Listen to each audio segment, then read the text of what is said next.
इसके पहले हमने भारत में बने कानूनों को देखा, जैसे 1773 से हमने स्टार्ट किया, किस प्रकार से भारत में लोकतंत्र ही क्यों आया और इसके पीछे ब्रिटिशर्स ने किस प्रकार से कानून बनाते गए वो हम देख रहे हैं। इसके पहले के वीडियो हमने 1773 का रेगुलेटिंग, 1784 का पिट्स इंडिया एक्ट, उसके बाद जो चार्टर एक्ट है 4 वो देखे है ना। उसके बाद हमने भारत सरकार अधिनियम 1858, उसके बाद भारत परिषद अधिनियम 1861, 1892 है ना। अब हम देखेंगे भारत परिषद अधिनियम 1909, जिसको मॉडल मिंटो सुधारना कायदा ऐसा भाई कहते हैं।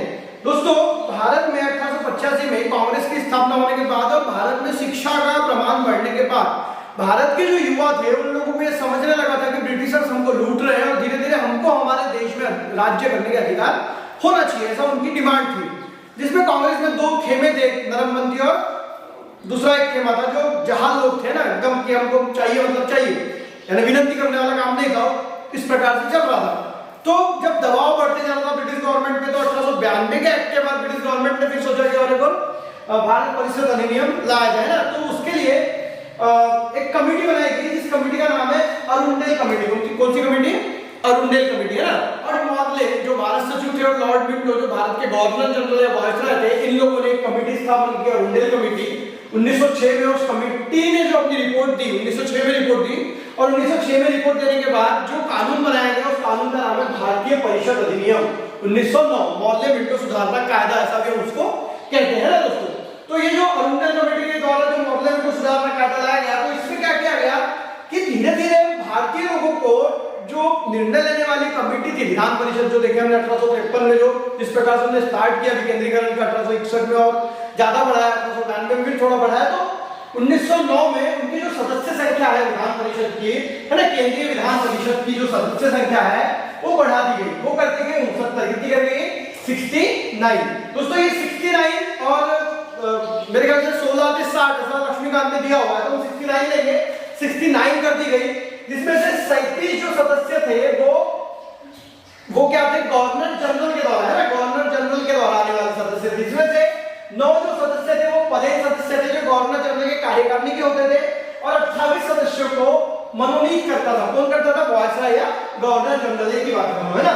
और दूसरे जो 32 सदस्य थे वो गैर सरकारी, अब ये 37 सदस्य को हम गैर सरकारी सदस्य बोलेंगे, और ये 32 सदस्य गैर सरकारी सदस्य हुआ करते थे, जिसमें 5 सदस्यों को मनोनीत करता था गवर्नर जनरल या वायसराय, और 27 सदस्य ये निर्वाचित किए जाते थे, है ना।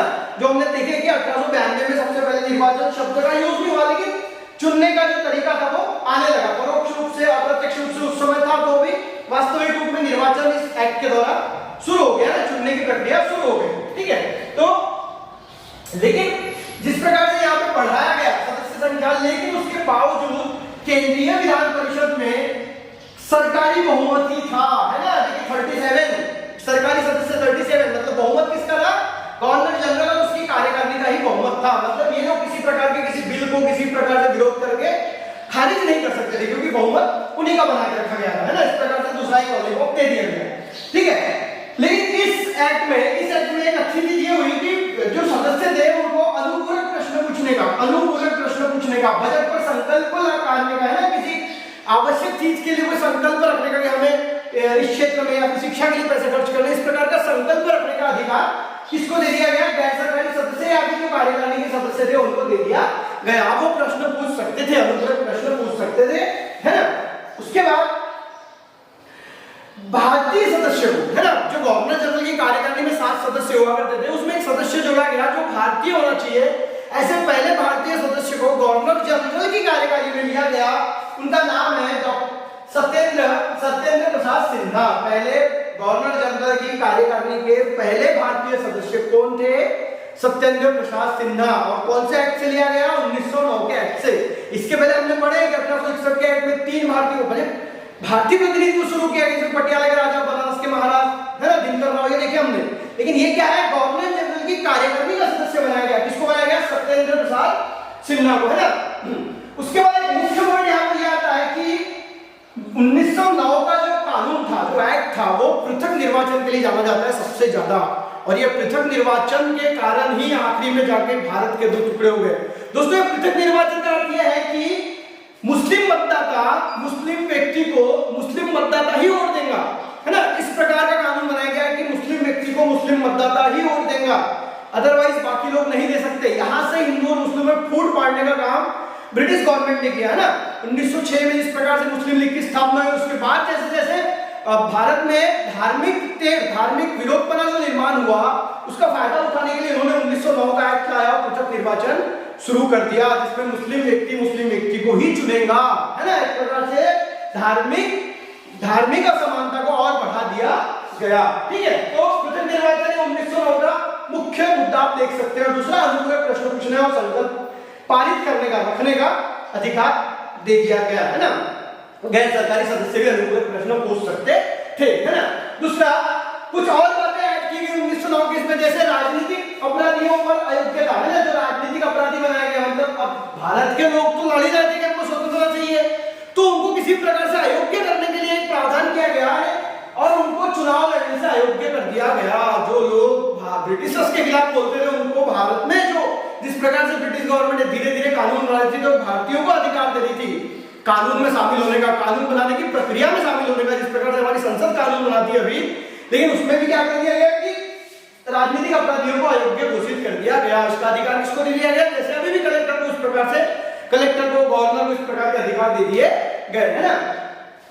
दूसरा, केंद्रीय जो परिषद थी, है ना, केंद्रीय जो संसद थी, केंद्रीय जो परिषद थी, उनका जो सदस्य थे केंद्रीय परिषद के, उनका कार्यकाल 3 वर्ष कर दिया गया। कितना कर दिया गया? 3 वर्ष कर दिया गया। और एक अच्छा मुद्दा है कि चुनाव प्रणाली को मान्यता दे दी गई, है ना। अब लोगों को वोट देके चुनना शुरू कर दिया गया। जिस प्रकार से मुस्लिम को मुस्लिम ही वोट दे सकता है, उस प्रकार से सारे भारत में एक वोटिंग की, निर्वाचन की प्रक्रिया को शुरू कर दिया गया, है ना। तो 1909 के एक्ट में मुख्य बातें आपको याद रखनी है कि पृथक निर्वाचन शुरू कर दिया गया, रुंडेल कमेटी की सिफारिश पे एक एक्ट लाया गया था, है ना। उसके बाद क्या बोलते हैं, अयोग्यता वाली बात देख ली हमने, विधान परिषद के सदस्य संख्या को बढ़ा दिया गया, ठीक, ओके। उसके बाद का जो एक्ट है वो बहुत इंपॉर्टेंट है। देखिए दोस्तों, भारत की जब तुम हिस्ट्री पढ़ेंगे तो आपको वहां दिखेगा कि किस प्रकार से 1919 के पहले जो घटनाक्रम हुआ है ना, जिस प्रकार का 1912 के बाद या 1915 में होम रूल चळवळ वगैरह जो भी हमने पढ़ी है, उस समय एक ही डिमांड थी कि भारत के लोगों को कानून बनाने की प्रक्रिया में शामिल किया जाए या भारत के लोगों को अधिकार दिए जाए। तो पहली बार ब्रिटिश गवर्नमेंट ने इस एक्ट में एक शब्द इस्तेमाल किया, वो शब्द था उत्तरदायी शासन। कौन सा शासन? उत्तरदायी शासन। उत्तरदायी शासन देने का पहला जो प्रावधान किया गया वो 1919 के एक्ट में किया गया, है ना। उत्तरदायी शासन देगी गवर्नमेंट, उत्तरदायी शासन देगी ब्रिटिशर्स हमको, है ना। इस प्रकार का एक शब्द का इस्तेमाल किया गया, है ना। तो हम जब ये देखते हैं 1919 का, तो 1919 के कानून में, 1919 के एक्ट में, भारत सरकार अधिनियम में कुछ बातें बहुत महत्वपूर्ण है। तो इसको समझने के लिए हम इसको 2 भाग में विभाग नहीं कर देंगे, एक ये प्रांतीय व्यवस्था और दूसरे ये केंद्रीय व्यवस्था, है ना। 2 भाग में, एक स्टेट और एक सेंटर। तो जो स्टेट व्यवस्था है उसको पहले देखते हैं। हम स्टेट व्यवस्था को भी 2 भाग में डिवाइड कर लेंगे। एक होगा स्टेट की कार्यपालिका, है ना, एग्जीक्यूटिव, स्टेट एग्जीक्यूटिव, है ना। तो स्टेट एग्जीक्यूटिव जो था उसमें बेटा द्वैध शासन शुरू हो गया, द्वैध शासन, है ना। द्वैध शासन की शुरुआत हुई। अब आप बोलेंगे द्वैध शासन कैसा? तो द्वैध शासन ऐसा कि जो प्रांत थे, जो स्टेट थे, उस स्टेट में जो उनकी विधान परिषद थी उसको 2 भाग में डिवाइड कर दिया गया। एक क्या, गवर्नर और गवर्नर की कार्यकारी परिषद, जिसमें गवर्नर और गवर्नर की परिषद के 6, 7, 8 जो भी सदस्य होते थे वो होते थे। और दूसरा भाग कर दिया गया गवर्नर और मंत्रीगण। गवर्नर और मंत्रीगण का मतलब ये कि जो लोग चुनकर आए थे, जो निर्वाचित होकर आए थे वो लोग। तो ये जो गवर्नर और मंत्रीगण थे, ये विधान परिषद के प्रति उत्तरदायी होते थे, है ना। जिस प्रकार से अभी होते हैं, हम चुन के भेजते हैं, वो उत्तरदायी होते हैं। उस प्रकार से गवर्नर की कार्यकारिणी उत्तरदायी किसी भी तरीके से नहीं रहती थी, है ना। गवर्नर को जब लगा तब जो डिसीजन लेना है ले लेंगे, उसको कोई रोक टोक नहीं थी किसी प्रकार की, है ना। लोकतंत्र था ही नहीं, वो एक चल रहा था जैसे भी है। तो इस प्रकार से 2 भाग कर दिए गए परिषद के। अब ये जो 2 भाग किए गए परिषद के, उसी प्रकार जो हमारे सब्जेक्ट होते थे, जिन विषयों पे कानून बनाए जाते थे, उन विषयों को भी 2 भागों में डिवाइड कर दिया गया। उन 2 भागों में कौन से? एक आरक्षित विषय कर दिया गया, रिजर्व, है ना। आरक्षित बोले तो रिजर्व, बिल्कुल इन विषयों को कोई हाथ नहीं लगाएगा, गवर्नर और गवर्नर की कार्यकारिणी ही उन विषयों को देखेंगी। और एक कर दिया गया हस्तांतरित विषय, मतलब जो दे दिए गए इसको निर्वाचित सदस्यों को, है ना, गैर सरकारी सदस्यों को बोल सकते हैं एक प्रकार से हम, गवर्नर और गवर्नर के मंत्रीगणों को, जो संसद के प्रति, विधान परिषद के प्रति, संसद भी बोलेंगे, विधान परिषद के प्रति उत्तरदायी होते थे, उनको दे दिए गए, है ना। तो जो है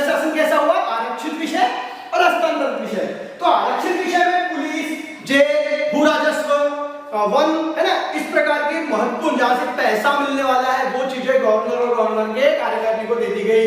और जो चीजें जिम्मेदारी की है, जो चीज विकास की है, जैसे शिक्षा, स्वास्थ्य, है ना, समाज कल्याण, स्थानीय स्वशासन, ये कहाँ दे दिया गया? हस्तांतरित विषयों में दे दिया गया, है ना। तो इस प्रकार से जो है शासन की शुरुआत हो गई। कहां पर? प्रांतीय कार्यपालिका में, है ना, स्टेट एग्जीक्यूटिव में। दोस्तों यहां पर जो आरक्षित विषय थे, इनमें चाहे तो भारत सचिव इंटरफेयर कर सकता था, है ना। आरक्षित विषयों में चाहे तो भारत सचिव या गवर्नर जनरल इंटरफेयर कर सकता था, लेकिन हस्तांतरित विषयों में भारत सचिव या गवर्नर जनरल इंटरफेयर नहीं कर सकता था किसी भी प्रकार का, है ना। इस प्रकार के प्रावधान किए गए थे। ठीक है, द्वैध शासन ध्यान रखिएगा, द्वैध शासन। दूसरा, अब प्रांतीय स्टेट एग्जीक्यूटिव देखा हमने, अब स्टेट लेजिस्लेचर में किस प्रकार के बदलाव किए गए व्यवस्थापिका में, है ना। तो सदस्य संख्या बढ़ा दी गई। ओके, क्या कर दी गई? सदस्य संख्या बढ़ा दी गई। अब ये सदस्य संख्या अलग अलग स्टेट की अलग अलग होती थी, है ना। हम ये नहीं बोल सकते कि इस स्टेट की इतनी, उस स्टेट की अलग अलग, उनके लोक संख्या के हिसाब से जो भी है। तो इस प्रकार से संख्या बढ़ा दी गई। और वो जो विधान परिषद होती थी स्टेट की, उसमें 70% निर्वाचित सदस्य नियुक्त किए गए। कौन से सदस्य नियुक्त किए गए? निर्वाचित सदस्य नियुक्त किए गए। दूसरा, जो पृथक निर्वाचन की प्रक्रिया 1909 के एक्ट में शुरू हुई थी, की गई थी मुस्लिमों के लिए, उसका विस्तार कर दिया गया।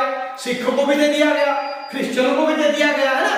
इस प्रकार से उन्होंने क्या किया? पृथक निर्वाचन का विस्तार कर दिया गया, है ना। सांप्रदायिक जो बढ़ाना था उनको, सांप्रदायिक था उसको और उन्होंने बढ़ाने की कोशिश की 1919 के एक्ट में, है ना।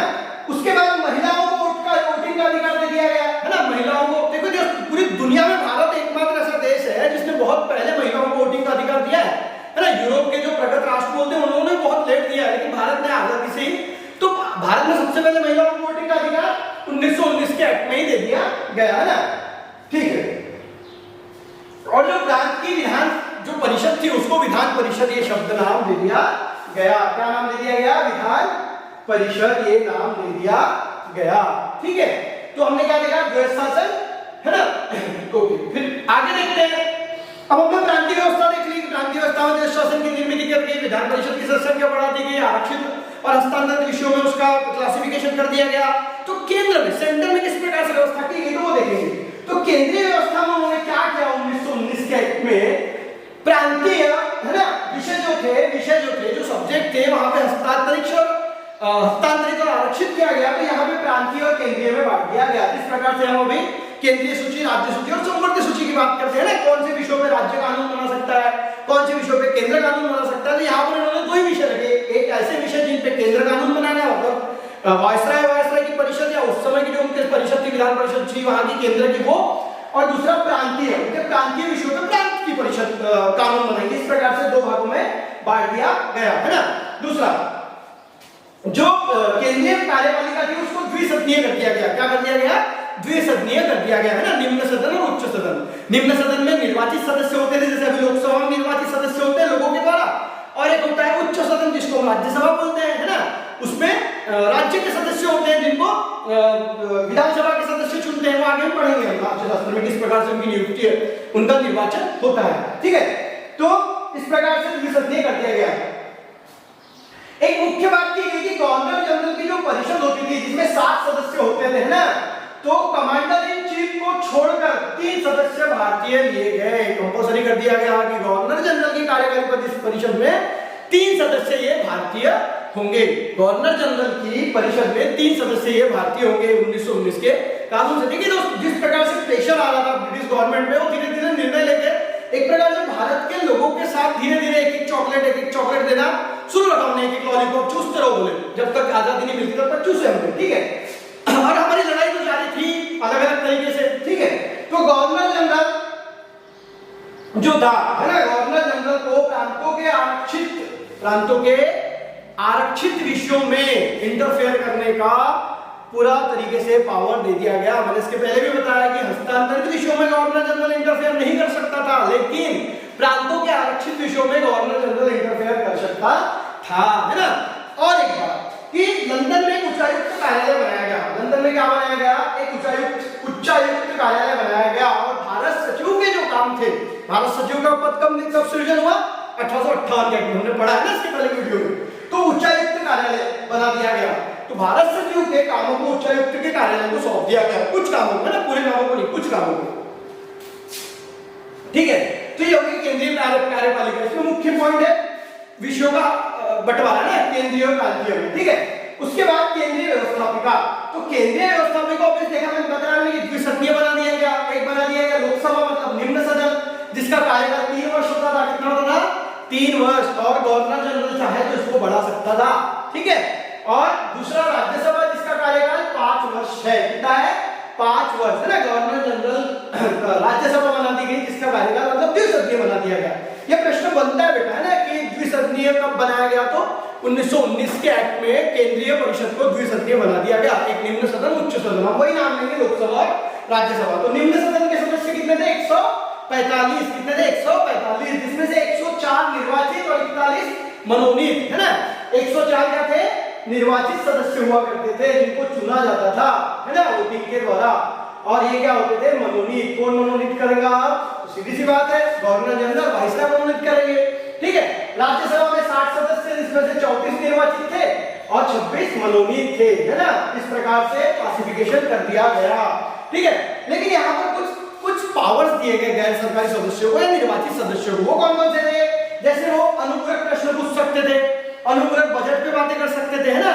उसके बाद अनुपूरक मांगे रख सकते थे, उसके बाद स्थगन प्रस्ताव ला सकते थे, एब्सॉर्बमेंट जो बोलते हैं हम लोग, किसी प्रस्ताव को स्थगित करना कि ये काम का नहीं है, इसको हटाओ, इस प्रकार से स्थगन प्रस्ताव ला सकते थे। इस प्रकार के पावर्स दे दिए गए, है ना, ठीक है। किसको? केंद्रीय विधान परिषद में रहने वाले सदस्यों को, है ना, ठीक है। चलो, उसके बाद कुछ स्थायी समिति। दोस्तों देखो, आप जब आगे में पढ़ेंगे तो लोकसभा की कुछ स्थायी समिति होती है संसद की, है ना, जैसे सार्वजनिक लेखा समिति, सार्वजनिक उपक्रम समिति। जो सार्वजनिक लेखा समिति है वो 1919 के एक्ट में बनी है दोस्तों।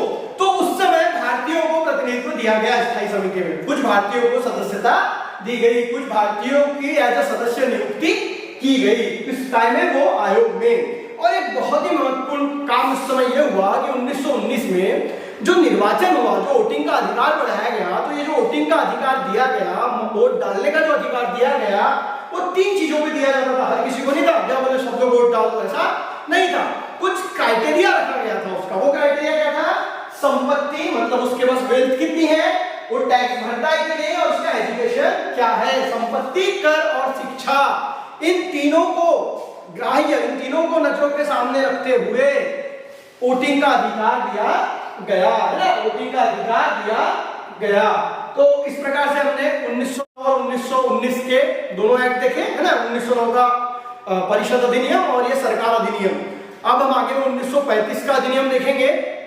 धन्यवाद।